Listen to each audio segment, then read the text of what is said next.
आपला मूळ स्वभाव चिडचिडा नसतो, पण ह्या चिडचिडेपणाच्या रागाच्या कचाट्यामध्ये आपण कधी आणि कसे अडकतो कळतच नाही। ज्या कारणांमुळे चिडचिड होतीये, ज्या व्यक्तींमुळे चिडचिड होतीये, ती व्यक्ती किंवा ती कारणं तर तशीच आहेत।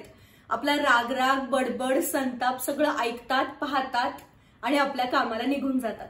परिणाम कोणावर होतोय? आपल्या स्वतःवरती होतोय।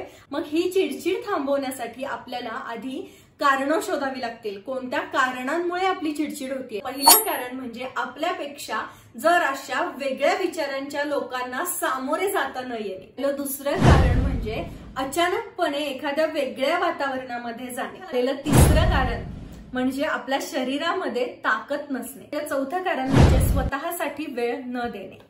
पाचवं कारण म्हणजे हार्मोनल चेंजेस। सहावं सगळ्यात महत्वाचं कारण ज्यामुळे आपली खूप जास्त चिडचिड होते ते म्हणजे क्षणिक सुखांकडे लक्ष देणे।